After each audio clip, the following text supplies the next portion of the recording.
Halo teman-teman, apa kabar nih? Semoga kalian semua baik-baik aja ya. Karena adanya COVID-19 ini, kami mau membahas hubungan COVID-19 dengan pelajaran di sekolah melalui podcast ini. Pertama-tama, kenalkan dulu, di sini ada Desi, Berton, Sela, dan yang pasti ada saya sendiri yaitu Dela. Dalam rangka memenuhi tugas blended program podcast kami, kelompok 20 yang beranggotakan Berton, Fredela, Desi, dan saya sendiri yaitu Sela. Dalam podcast ini kami akan membahas mengenai COVID-19, kami akan membahas peta persebaran COVID, dampak positif negatif dari COVID, menganalisis jumlah korban COVID, cara menanggulangi, cara bersyukur, hubungan karakteristik dengan laju perkembangan COVID-19. Berikut ini saya akan menjelaskan tentang virus corona berkaitan dengan pelajaran sejarah. Pada akhir tahun 2019 lalu, virus corona berhasil membuat warga panik. Virus ini berasal dari Wuhan, Cina. Sejak pertama kali muncul, virus ini sudah menyerang 200 lebih negara di dunia ini. Virus ini belum diidentifikasi secara pasti, tetapi inang aslinya adalah kelelawar.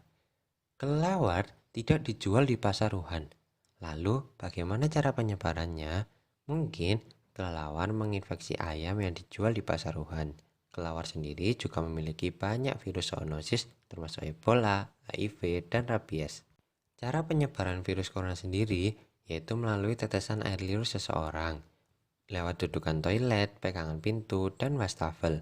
Lalu, apabila kita menyentuh mata, hidung, dan mulut, virus ini akan mudah masuk ke dalam sistem pernafasan kita. Jadi, sering-seringlah Anda mencuci tangan. Di Indonesia sendiri, kasus ini pertama kali muncul ditemukan di 2 warga Depok, Jawa Barat awal Maret lalu. Data hingga Sabtu 28 Maret 2020, jumlah warga yang dinyatakan positif terkena virus corona mencapai 1.155 dan 100 diantaranya meninggal dunia. Pada mata pelajaran matematika, saya menganalisis jumlah korban COVID-19. Berdasarkan data bulan Mei yang saya kumpulkan dari web Mini Kompas, saya membuat analisis korban COVID-19 ini dalam bentuk grafik. Dari grafik yang saya buat, jumlah korban terus bertambah dan meningkat sangat cepat setiap harinya. Pada mata pelajaran PKN, membahas cara menanggulangi COVID-19 yang berkaitan dengan sila kedua Pancasila, yaitu kemanusiaan yang adil dan beradab. Untuk memutus rantai penyebaran, kita harus tetap di rumah saja. Dengan begitu, korban positif COVID-19 tidak terus bertambah. Hal tersebut harus dilakukan oleh semua orang tanpa memandang ras dan budaya. Jadi, cara tersebut sangat adil untuk dilakukan oleh semua orang karena tidak ada pengecualian. Hal ini juga sudah saya buktikan melalui sumber yang saya dapat dari internet. Selain itu, dengan memberikan sumbangan berupa sembako dan lainnya, itu menunjukkan sikap kemanusiaan kita terhadap sesama. Dan pada pelajaran agama, mengimbau kita untuk tetap bersyukur dengan apa yang terjadi sekarang. Bersyukur tidak hanya dilakukan dengan berdoa kepada Tuhan, tetapi juga dengan perilaku kita sebagai umat manusia. Contoh perilaku bersyukur seperti membantu orang berupa sumbangan, karena dengan itu menunjukkan bahwa kita sudah bersyukur dengan apa yang diberikan oleh Tuhan. Walaupun yang kita hadapi sedang susah, hendaknya kita tetap bersyukur dengan menerimanya dengan lapang dada. Dari semua kejadian ini, kita juga mendapat sisi positifnya, seperti kita memiliki banyak waktu dengan keluarga, lingkungan kita juga menjadi bebas dari polusi. Hal tersebut juga disampaikan oleh Kak Ega lewat wawancara. Berkaitan dengan pelajaran ekonomi, saya akan menjelaskan tentang yang pertama, dampak pandemi COVID-19 terhadap ketenagakerjaan di Indonesia, yaitu banyak tenaga kerja yang di-PHK dan tidak diberi THR. Yang kedua, kebijakan pemerintah sendiri dalam mengatasi masalah ketenagakerjaan selama pandemi COVID-19 ini, pemerintah mengadakan 4 metode atau 4 langkah, yaitu melakukan dialog 2 arah, menyusun kebijakan ketenagakerjaan dalam situasi pandemi COVID-19, merealisasikan atau pantau implementasi paket insentif bagi pengusaha dan pekerja untuk bertahan, dan yang terakhir yaitu melakukan dialog 3 arah atau tripartit antara pengusaha, pekerja atau serikat pekerja, dan pemerintah.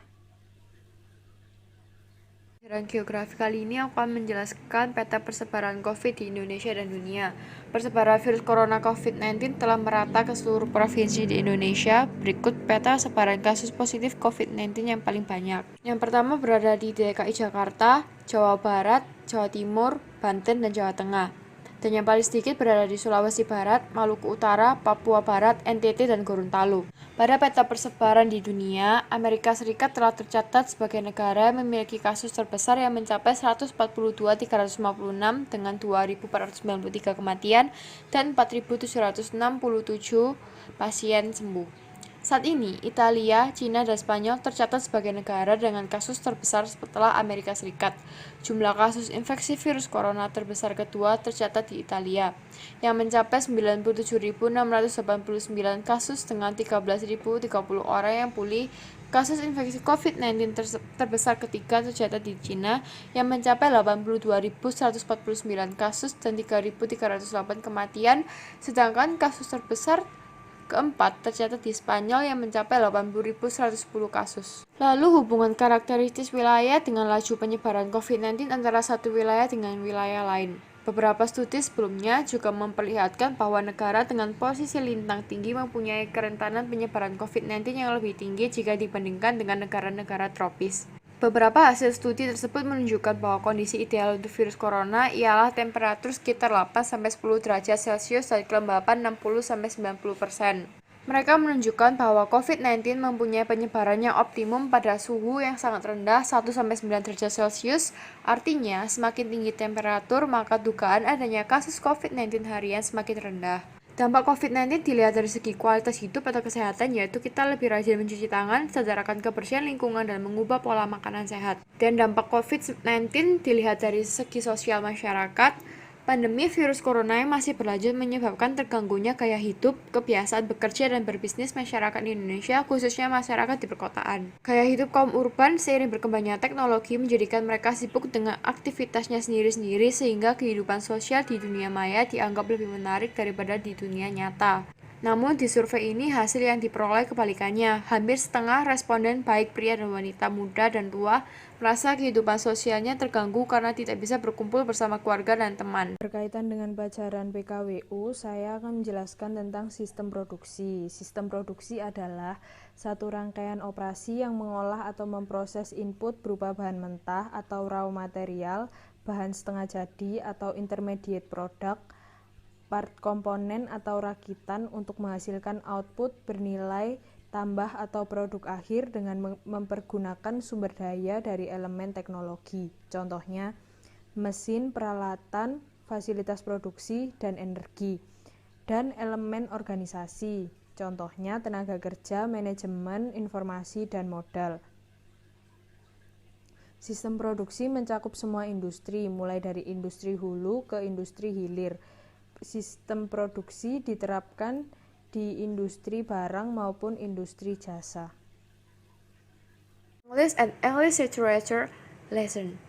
Regarding COVID-19, China's research and development capacity can contribute to global efforts to develop a vaccine and treatment, and to help make them accessible to all who need them. The support China is providing along with other countries to share expertise and contribute to the development of diagnostics and equipment for epidemic control is critical to assist countries with less resource health system respond to COVID-19. China has passed the first peak in its fight against COVID-19 epidemic. The challenge now is to prevent further peaks as normal routines resume.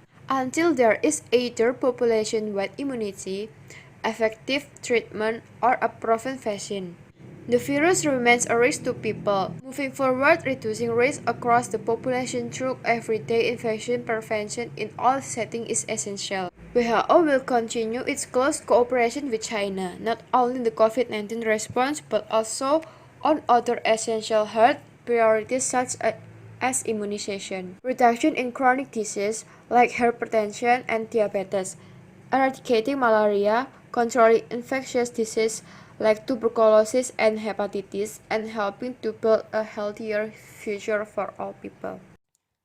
Selanjutnya, saya akan membahas tentang virus corona yang berkaitan dengan pelajaran PJOK. Virus corona adalah virus yang sangat berbahaya karena selain merenggut kesehatan kita, virus corona juga merenggut rasa sosial kita kepada masyarakat. Masyarakat sekarang lebih mudah menjauh atau curiga daripada menanyakan kabar kepada orang lain atau menunjukkan kepedulian kepada orang lain. Lalu, bagaimana cara kita menanggapi virus corona tersebut?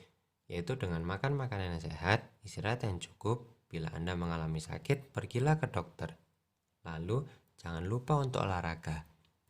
Dengan adanya virus corona, mental kita juga diuji dengan kita berada di rumah, yaitu harus bisa melawan rasa jenuh kita dengan melakukan kegiatan yang produktif.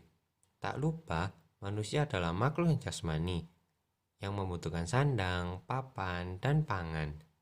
Dan kita harus selalu berdoa kepada Tuhan agar virus ini cepat berlalu. Dan saya akan membahas tentang virus corona yang berkaitan dengan pelajaran sosiologi. Selama adanya virus corona, dampak yang terjadi pada kehidupan masyarakat Indonesia yaitu tingkat kriminal yang naik drastis dan ekonomi yang turun drastis. Lalu, bagaimana pemerintah mengatasi hal tersebut? Yaitu pemerintah mengajukan adanya kegiatan lockdown. Tetapi, pemerintah harus mikir matang-matang apakah kegiatan tersebut berhasil atau membuat ekonomi di Indonesia akan semakin turun. Jika semakin turun, pemerintah harus bertanggung jawab atas kegiatan tersebut, yaitu dengan melakukan bantuan dana atau sumbangan kepada masyarakat. Kesimpulan dari wawancara yang saya lakukan adalah para pedagang mengalami kerugian karena masa pandemi ini. Hal tersebut terjadi karena pemasukan yang berkurang tetapi pengeluaran mereka tetap. Para pedagang pun juga berusaha tetap bersyukur dengan apa yang terjadi sekarang, karena dengan adanya pandemi ini juga membawa sisi positif bagi mereka. Pelajaran seni budaya kali ini, saya akan menjelaskan apa itu seni rupa dua dimensi. Seni rupa dua dimensi adalah suatu karya seni rupa yang memiliki dua sisi saja, yaitu sisi panjang dan lebar, sehingga tidak mempunyai ruang karena tidak mempunyai unsur ketebalan. Contoh dari dua dimensi adalah batik, fotografi, poster, dan lukisan. Nah, hubungannya dengan COVID-19 ini adalah pelajaran seni budaya bisa digunakan dalam membuat slogan untuk menghimbau masyarakat untuk tetap di rumah saja dan menjaga kesehatan. Contoh seni dua dimensi yaitu batik, fotografi, lukisan, dan poster. Pelajaran seni budaya dapat digunakan dalam membuat slogan untuk mengimbau masyarakat untuk tetap di rumah saja dan menjaga kesehatan. Sekian podcast dari kelompok kami. Semoga dengan mendengarkan podcast kelompok kami dapat menambah pengetahuan teman-teman ataupun Bapak Ibu guru. Dan mohon maaf jika dalam pengucapan kami ada salah-salah kata. Terima kasih sudah mendengarkan podcast dari kelompok 20.